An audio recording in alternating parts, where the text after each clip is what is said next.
ನೈಋತ್ಯ ಮುಂಗಾರು ಮಾರುತಗಳ ಆಗಮನಕ್ಕೆ ದಿನಗಣನೆ ಆರಂಭವಾಗಿದ್ದು, ಕರಾವಳಿ ಜಿಲ್ಲೆಗಳಾದ ದಕ್ಷಿಣ ಕನ್ನಡ, ಉಡುಪಿ, ಉತ್ತರ ಕನ್ನಡಗಳಲ್ಲಿ ಭಾರೀ ಮಳೆಯಾಗುತ್ತಿದೆ. ಪರಿಣಾಮವಾಗಿ ಅರಬ್ಬಿ ಸಮುದ್ರ ಪ್ರಕ್ಷುಬ್ಧಗೊಂಡಿದೆ.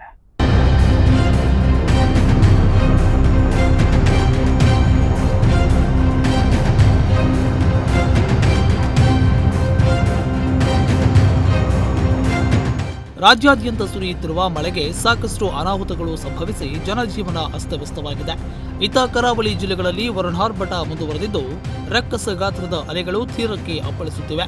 ಮಂಗಳೂರು ಹಾಗೂ ಉಡುಪಿ ಜಿಲ್ಲೆಗಳ ಅನೇಕ ತೀರ ಪ್ರದೇಶಗಳಲ್ಲಿ ಕಡಲ್ಕೊರೆತದ ಭೀತಿ ಹೆಚ್ಚಾಗಿದ್ದು, ಜನರನ್ನ ಆತಂಕಕ್ಕೀಡು ಮಾಡಿದೆ.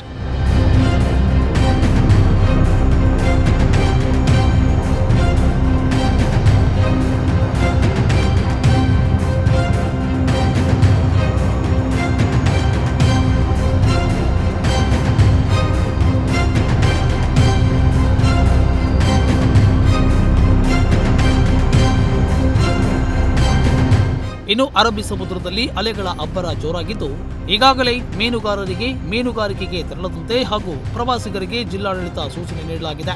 ಇದರ ಮಧ್ಯೆ ಹೊನ್ನಾವರ ತಾಲೂಕಿನ ಕಾಸರಕೋಡ್ನ ಬೀಚ್ನಲ್ಲಿ ಪ್ರವಾಸಿಗರ ಸಂಖ್ಯೆ ಹೆಚ್ಚಾಗಿದ್ದು, ಪ್ರವಾಸಿಗರಿಗೆ ಮುಕ್ತ ಅವಕಾಶ ನೀಡಲಾಗಿದ್ದು, ಜಿಲ್ಲಾಡಳಿತದ ಸೂಚನೆಯನ್ನ ಗಾಳಿಗೆ ತೂರಲಾಗಿದೆ.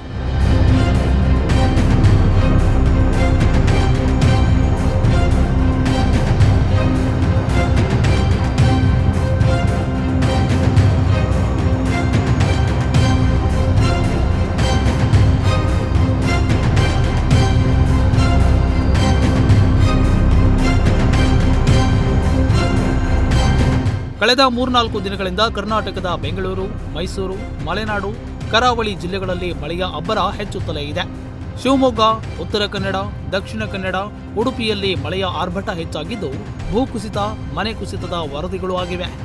ಉತ್ತರ ಕನ್ನಡ ಜಿಲ್ಲೆಯಲ್ಲಿ 2-3 ದಿನಗಳಿಂದ ವರುಣನ ಆರ್ಭಟ ಹೆಚ್ಚುತ್ತಿದೆ. ಈಗಾಗಲೇ ದೇವಿಮನೆ ಘಾಟ್ನಲ್ಲಿ ಗುಡ್ಡ ಕುಸಿತ ಉಂಟಾಗಿತ್ತು. ಇದೀಗ ಅಂಕೋಲಾ ಶಿರಸಿ ಮಾರ್ಗದಲ್ಲೂ ಗುಡ್ಡ ಕುಸಿತವಾಗಿದೆ.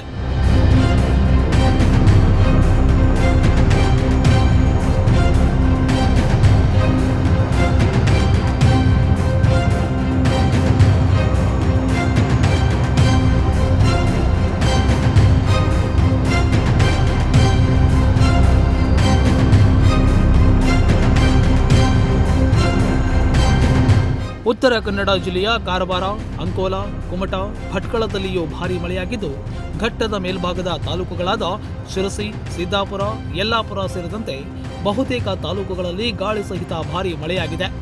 ಉತ್ತರ ಕನ್ನಡ ಜಿಲ್ಲೆಯಲ್ಲಿ ರೆಡ್ ಅಲರ್ಟ್ ಅನ್ನು ಘೋಷಿಸಲಾಗಿದೆ. ಅರಬ್ಬಿ ಸಮುದ್ರದಲ್ಲಿ ವಾಯುಭಾರ ಕುಸಿತ ಉಂಟಾಗಿದ್ದರಿಂದ ಇನ್ನು 2 ದಿನಗಳ ಕಾಲ ಭಾರೀ ಮಳೆಯಾಗುವ ಮುನ್ಸೂಚನೆ ನೀಡಲಾಗಿದೆ.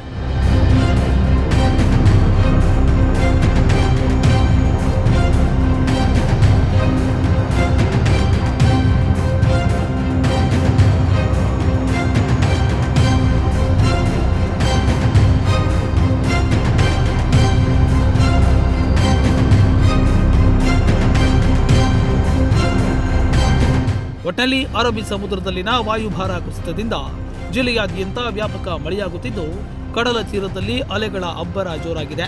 ಕಡಲ ತೀರದ ಜನರಿಗೆ ಆತಂಕ ಉಂಟಾಗಿದ್ದು, ಮತ್ತಷ್ಟು ಮಳೆಯಾಗುವ ಸಾಧ್ಯತೆ ಇದೆ ಎಂದು ಹವಾಮಾನ ಇಲಾಖೆ ತಿಳಿಸಿದೆ. ವಿಶ್ವಜೊತೆಗೆ ವೀರೇಶ್, ನುಡಿಸಿರಿ ನ್ಯೂಸ್, ಹೊನ್ನಾವರ.